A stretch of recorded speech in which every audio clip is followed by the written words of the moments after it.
டான்சி வழக்கு, சொத்து குவிப்பு வழக்கு, பிளசன்ட் ஸ்டே ஹோட்டல் வழக்கு என பல வழக்குகளை சந்தித்துக் கொண்டிருந்த ஜெயலலிதா 1998 நாடாளுமன்ற தேர்தலில் பாஜக, மதிமுக, பாமக, தமிழக ஜனதா கட்சி, ராஜீவ் காங்கிரஸ் என பலம் பொருந்திய கூட்டணியை அமைத்து 18 எம்பிக்களை பெற்றார் ஜெயலலிதா. கூட்டணியோடு சேர்த்து 30 எம்பிக்கள். 1996 ஆண்டு தேர்தலில் 13 நாட்களில் ஆட்சியை பறிகொடுத்த பாஜக இந்த முறை பலமான கூட்டணி அமைக்க வேண்டும் என்ற கட்டாயத்தில் பல மாநில கட்சிகளையும் கூட்டணியில் இணைத்துக் கொண்டது. அப்படிதான் அதிமுகவும் பாஜக கூட்டணிக்குள் சென்றது. முதலில் வெளியிலிருந்து ஆதரவு என்று ஜெயலலிதா சொன்னாலும் அதிமுகவை அமைச்சரவையிலும் இடம்பெற செய்தார் ஜெயலலிதா. அதன்படி தம்பிதுரை, சேடப்பட்டி முத்தையா இருவரும் அமைச்சரவையில் இடம் பிடித்தனர். R.K. குமார், கடம்பூர் ஜனார்த்தனன் ஆகியோர் இணை அமைச்சர்கள் ஆனர். தரைவழி போக்குவரத்து துறை அமைச்சராக பதவியேற்ற சேடப்பட்டி முத்தையா பதவியேற்ற 21வது நாளில் ஒரு நெருக்கடியை சந்தித்தார். ஏறக்குறைய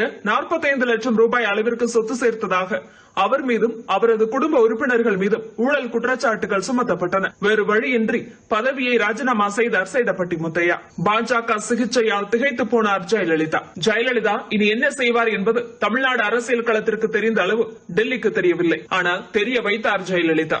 ஒவ்வொரு நாளும் ஒவ்வொரு கோரிக்கைகள். ஒரு நாள் திமுக அரசை டிஸ்மிஸ் செய்யுங்கள் என்பார். இன்னொரு நாள் கிரிமினல் வழக்குகளில் தொடர்புடைய உங்கள் அமைச்சர்கள் பூட்டா சிங், ராம் ஜெத்மலானி, ஹெக்டேவை நீக்குங்கள் என்பார். மற்றொரு நாள் ராஜ்யசபா தேர்தலை ஒத்திவையுங்கள் என்பார். ஒரு நாள் கருணாநிதி மீது கிரிமினல் வழக்கு தொடருங்கள் என்பார். இப்படி கோரிக்கைகளை அடுக்கிக் கொண்டே போனார் ஜெயலலிதா. பாஜகவின் பார்வையில் சொல்ல வேண்டும் என்றால் நெருக்கடிகளை தொடர்ந்து கொடுத்தார் ஜெயலலிதா. மீண்டும் திகைப்பு. இந்த முறை ஜெயலலிதாவுக்கு அல்ல, வாஜ்பாய்க்கு. ஜெயலலிதாவை சமாளிக்க பலியாக்கப்பட்டவர் மத்திய அமைச்சர் பூட்டா சிங். அவரை அமைச்சரவையிலிருந்து நீக்கியது பாஜக. அந்த சமயம் மாநிலங்களவையின் பதவிக்காலம் முடிந்த உறுப்பினர்களில் அதிமுகவை சேர்ந்தவர்களே அதிகம். அதே நேரம் திமுக கூட்டணி அந்த முறை 220 இடங்களை பெற்றிருந்தது. எனவே ராஜ்யசபா சீட்டுகளில் தமிழகத்திலிருந்து ஆதிக்கம் செலுத்தும் கட்சியாக இருந்தது திமுக. எனவேதான் ராஜ்யசபா தேர்தலை ஒத்திவைக்க கோரினார் ஜெயலலிதா. அப்படியெல்லாம் ராஜ்யசபா தேர்தலை ஒத்திவைக்க முடியாது. அது தேர்தல் ஆணையத்தால் நடத்தப்படுகிறது.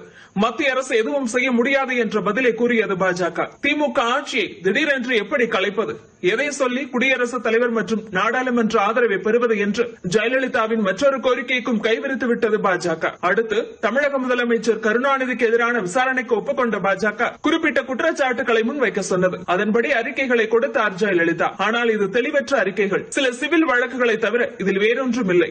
இது நீதிமன்றத்தில் நிற்கக்கூடிய கிரிமினல் குற்றச்சாட்டாக இல்லை. எனவே விசாரணை செய்ய முடியாது என்றது வாஜ்பாய் அரசு. அடுத்து மத்திய அமைச்சர் ஜார்ஜ் பெர்னாண்டஸை நீக்க வேண்டும் என்ற ஜெயலலிதாவின் கோரிக்கையையும் நிராகரித்தது வாஜ்பாய் அரசு. அதே நேரம் அப்போது கடற்படை தளபதியாக இருந்த விஷ்ணு பகவத் நீக்கப்பட்டதற்கான காரணத்தை கூட்டணி கட்சி என்ற முறையில் எங்களுக்கு தெரிவிக்கவில்லை என்ற குற்றச்சாட்டை முன்வைத்த ஜெயலலிதா பாஜக அரசு தன்னை அலட்சியப்படுத்துவதாக நினைத்தார். இந்த நிலையில் சோனியா காந்தி உட்பட ஒரு சில தேசிய தலைவர்களை சந்தித்த ஜெயலலிதா வாஜ்பாய் அரசு அகற்றப்படும், புதிய அரசு நிறுவப்படும் என்று செய்தியாளர் சந்திப்பில் அதிரடி காட்டினார். அந்த வகையில் பாஜகவுக்கு கொடுத்து வரும் ஆதரவை வாபஸ் பெற தயாரானார் ஜெயலலிதா. அதிமுக பாஜக மோதலின் போது மத்திய அமைச்சர்கள் போயஸ் கார்டன் வருவது வாடிக்கையாகி போனது. அந்த வகையில் ஜார்ஜ் பெர்னாண்டஸ் போன்ற பன்முக ஆளுமை கொண்ட உயரிய தலைவர்களையும் தன் இல்லத்தில் நெடுநேரம் காக்க வைத்தவர் ஜெயலலிதா என்று பின்னாளில் அரசியல் விமர்சகர்கள் குறிப்பிட்டதுண்டு. ஜெயலலிதா ஆதரவை வாபஸ் பெற்றதும் இது பொறுப்பற்ற நடத்தை என்று கண்டித்தார் பெர்னாண்டஸ். தூக்கமில்லாத இரவுகளை கொடுத்தார் ஜெயலலிதா. எமர்ஜென்சியின் போது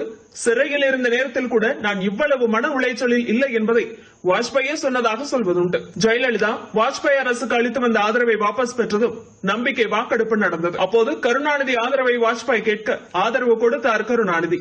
அந்த சமயம் திமுகவிற்கு 5 எம்பிக்கள் இருந்தன. ஆனாலும் நம்பிக்கை வாக்கெடுப்பில் தோற்று போனார் வாஜ்பாய். அவருக்கு ஆதரவாக 269 வாக்குகளும் எதிராக 270 வாக்குகளும் விழுந்தன. ஒரு ஓட்டு வித்தியாசத்தில் ஆட்சியையே பறிகொடுத்தார் வாஜ்பாய். ஜெயலலிதா பிடிவாதத்தால் மறுதேர்தலுக்கு தயாரானது இந்திய பாராளுமன்றம்.